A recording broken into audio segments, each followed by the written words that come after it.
Bir yıldan yemeği oyun ayağı.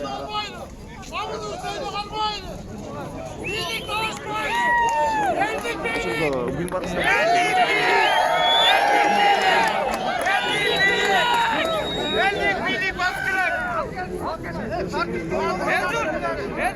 Geçenki günü kamalgan uşu 5'e oldu.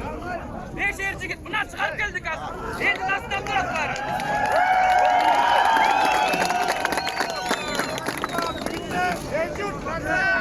Buraya bak. Herkes de herkes.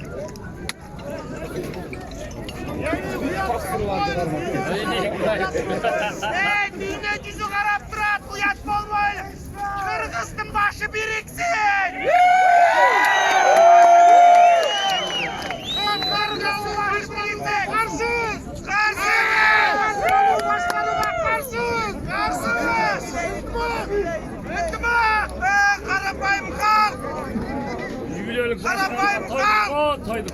Biz sizler mene, sizler biz mene. Allah razı olsun.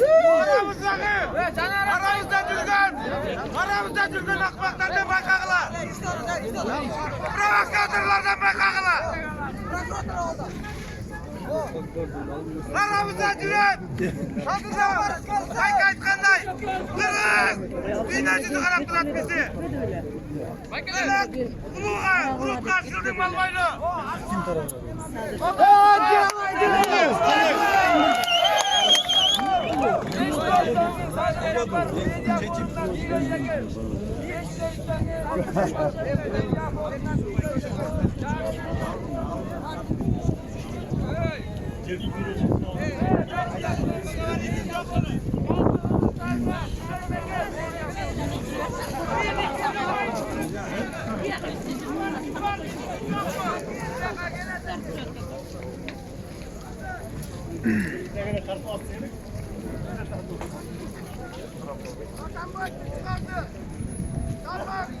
çıkardı.